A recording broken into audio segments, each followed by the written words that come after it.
This channel does not promote any violent, harmful, or illegal activities. All content provided by this channel is meant for an educational purpose only. Cancer Healer Center, a new beginning. ভাস্কর গুপ্ত তাকে যাদবপুরের অস্থায়ী উপাচার্যের পদ থেকে রাজ্যপাল সরিয়ে দিয়েছেন। প্রশ্ন হয়েছে এই ক্ষেত্রে যাদবপুর বিশ্ববিদ্যালয়ের অস্থায়ী উপাচার্য পদ থেকে তাকে অব্যাহতি দেওয়া হয়েছে। যাদবপুর বিশ্ববিদ্যালয়ের শিক্ষামন্ত্রীর বৈঠকের সময় গন্ডগোলের পর তিনি অসুস্থ হয়েছিলেন। এখন রাজ্যে বেশ কয়েকটি বিশ্ববিদ্যালয়ে অস্থায়ী উপাচার্যের দায়িত্ব সামলাচ্ছেন। সেক্ষেত্রে কেন যাদবপুরেরই উপাচার্যকে সরানো হলো তা নিয়ে প্রশ্ন। আমার সহকর্মী সুমন মহাপাত্র এই মুহূর্তে রয়েছেন আমার সঙ্গে। সুমন, অন্যান্য অনেক ক্ষেত্রেও তো আমরা দেখেছি যেরকম অস্থায়ী উপাচার্য তারা দায়িত্ব সহকারে পরিস্থিতি সামলাচ্ছেন, ইউনিভার্সিটি সামলাচ্ছেন।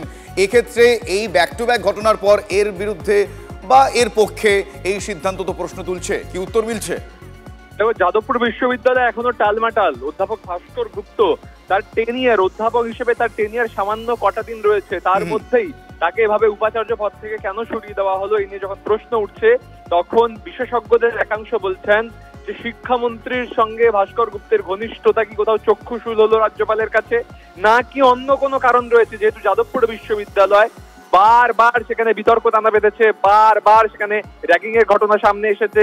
শুধু তাই নয়, যাদবপুর বিশ্ববিদ্যালয়ের ক্যাম্পাসের সুরক্ষা নিয়ে প্রশ্ন উঠেছে। তাহলে কি রাজ্যপাল কোনো কঠোর পদক্ষেপ করতে চলেছেন, কোনো কড়া পদক্ষেপ করতে চলেছেন, নাকি অন্য কোনো কারণে ভাস্কর গুপ্তকে সরিয়ে দেওয়া হলো তা নিয়ে প্রশ্ন উঠছে। তবে এখনো যাদবপুর বিশ্ববিদ্যালয়ে কোনো স্থায়ী উপাচার্য নিয়োগ করেননি। নতুন দায়িত্বে কে আসতে পারেন এমন কোনো সম্ভাব্য নাম কি সামনে আসছে সুমন? এখনো পর্যন্ত কোন স্থায়ী উপাচার্যের নাম প্রকাশ্যে আনা হয়নি এবং যাদের নাম মুখ্যমন্ত্রী পাঠিয়েছিলেন রাজ্যপালের কাছে তাদের কারোর নামেই রাজ্যপাল এখনো সই করেননি। সেক্ষেত্রে এখন বিশ্ববিদ্যালয় উপাচার্যহীন হয়ে পড়েছে। বিশ্ববিদ্যালয় কিভাবে চলবে তা নিয়ে প্রশ্ন উঠেছে। বেশ বেশ, ধন্যবাদ ধন্যবাদ। ভাস্কর গুপ্ত কি বলেছেন আপনাদের আমি শোনাবো, পাশাপাশি শিক্ষামন্ত্রী ব্রাত্য বসু কি বলেছেন ব্যাক টু ব্যাক শোনাই, শুনুন। আমি তার ভিত্তিতে আমার যা করণীয় সেই মানে স্যার আমি আর নেই উপাচার্য, আমি তো দিতে বাধ্য। কারণ চিঠিটা তারিখ দেওয়া হয়েছে 27 তারিখ, মানে গতকাল থেকে। এটা যেহেতু আমি এখানে আসার থেকে সকালে অনুষ্ঠানে ডিপার্টমেন্টে আমাকে ভাইস চ্যান্সেলর হিসেবে ডেকেছে, জানলার ভাইস চ্যান্সেলর হিসেবে অ্যাটেন্ড করতাম না। এই ধরনের কতটা এক ধরনের চিন্তার কতটা দেউলিয়াপনা থাকলে এই অবসরের 3 দিন আগে এইভাবে উপাচার্যকে সরিয়ে দেওয়া হয়। আমি এখানে কেবলমাত্র মহামান্য সুপ্রিম কোর্টে আবার দৃষ্টি আকর্ষণ করতে বলবো, সুপ্রিম কোর্টকে আমি এটা তাকাতে বলবো যে এই ধরনের কাণ্ড কারখানা, এই রকম একটা অদ্ভুতুরে কাণ্ড কারখানা, একটা নৈরাজ্যপনা, একটা বালখিল্যপনা পশ্চিমবঙ্গের শিক্ষা ব্যবস্থাকে নিয়ে এইভাবে চালানো হচ্ছে। অন্যদিকে আবারও পুলিশি তলব, আদালতের দ্বারস্থ অর্জুন সিং। বিরোধী দলে আছেন বলে তার বিরুদ্ধে এফআইআর, রাতেই পুলিশ বাড়িতে তল্লাশি করে এমনটা অর্জুন সিং দাবি করছেন। কাল জিজ্ঞাসাবাদের পর আজ আবারও তাকে তলব করা হয়েছে। এবার পুলিশি তলব, দ্রুত শুনানি চেয়ে আবেদন করেছেন অর্জুন সিং। মামলার অনুমতি বিচারপতি তীর্থঙ্কর ঘোষের। আজ দুপুর 2টো নাগাদ ফের অর্জুনকে তলব জগদ্দল থানার। আরও একবার পুলিশি তলব। আমার সহকর্মী শ্রাবন্তী সাহার কাছে কিছু ডিটেল আপডেট রয়েছে, আমি জানবো শ্রাবন্তীর কাছ থেকে। শ্রাবন্তী, কি স্ট্যাটাস এই মুহূর্তে? দেখো, অর্জুন সিং আদালতের দ্বারস্থ হয়েছিলেন, তার বিরুদ্ধে এফআইআর দায়ের হয়েছিল। বিরোধী দলনেতা বলেই তার বিরুদ্ধে বারবার এফআইআর হচ্ছে এমনটাই অভিযোগ তার। এবং রাতেই তার বাড়িতে পুলিশ তল্লাশি করে। এভাবে কিভাবে রাতে একজনের বাড়িতে তল্লাশি করতে পারে পুলিশ, এই ধরনের অভিযোগ নিয়ে আসা হয়েছে। আজকে ফের অর্জুন সিংকে ডেকে পাঠানো হয়েছে। দ্রুত শুনানি চেয়ে আবেদন করেছেন অর্জুন সিং, মামলা করার অনুমতি দিয়েছেন বিচারপতি তীর্থঙ্কর ঘোষ। সেক্ষেত্রে আজই যে শুনানির আবেদন করা হয়েছিল সে ব্যাপারে কোনো আগ্রহ দেখায়নি। এই সপ্তাহে মামলা শুনানি থাকবে। বেশ, ধন্যবাদ ধন্যবাদ শ্রাবন্তী। আমরা কথা বলেছিলাম অর্জুন সিং এর সঙ্গে, তিনি কি বলেছেন একবার শোনাবো আপনাদের। না না, আমি আউট অফ স্টেশন আছি, আমার পার্টি কাজে একটা জায়গায় গেছি। আর পুলিশ যখনই ডাকবে আমাকে যেতে হবে এরকম কোনো ব্যাপার নেই। কালকে আমার সঙ্গে 45 মিনিট আমার ইনভেস্টিগেশন করে গেছে। আবার রোজ রোজ ওদের কোনো কাজ নেই, আমার তো অনেক কাজ আছে। আমি যখন আমার সময় হবে তখন যাব। উনি যখনই ডাকবেন তখনই আসবো। মমতা ব্যানার্জিকে খুশি করার জন্য উনি বারবার হেনাস্তা করার জন্য আমাকে ডাকবেন, আমাকে যেতে হবে। ওনাকে আমি চিঠি দিয়ে স্পষ্ট জানিয়ে দিয়েছি কি আমি জেড ক্যাটাগরি, আমার প্রোটেকশন আছে, সিআইএসএফ এর ক্লিয়ারেন্স ছাড়া আমি কোথাও যাই না। উনি কি করে আমাকে ডাকতে পারেন প্রত্যেক দিনই।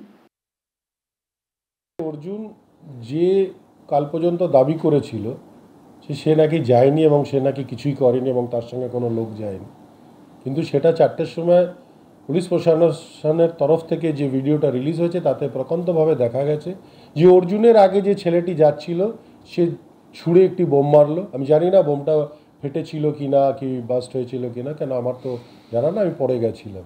এবং তারপরেই দেখা গেছে লাঠি সোটা নিয়ে অর্জুন বেরোচ্ছে এবং তাড়া করছে। তারপরে সিসিটিভিটা আর দেখা যায়নি, সেখানে গুলিও ছুঁড়েছে।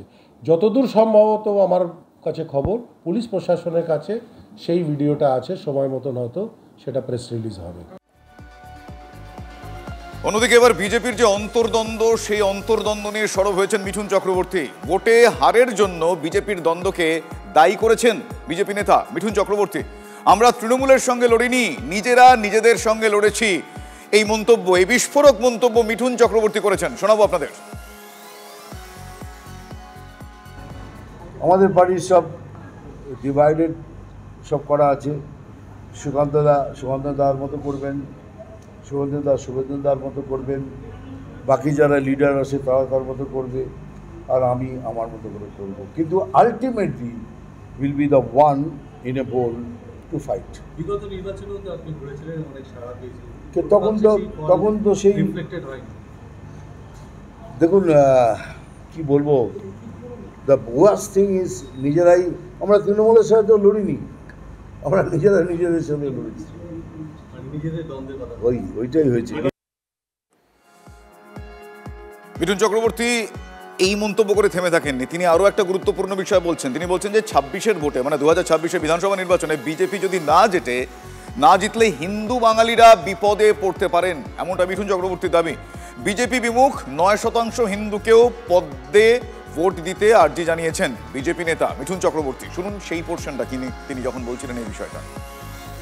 রাজ্যের মানুষের কাছে এটাই বললাম যে 9% হিন্দু এখনো ভোট করে না, তাদের রিকোয়েস্ট করছি ভোট করুন, নইলে আসন্ন নির্বাচনে যদি আমরা জিততে না পারি তাহলে হিন্দু বাঙালি যারা আছে তাদের জন্য খুবই কষ্টের দিন আসবে।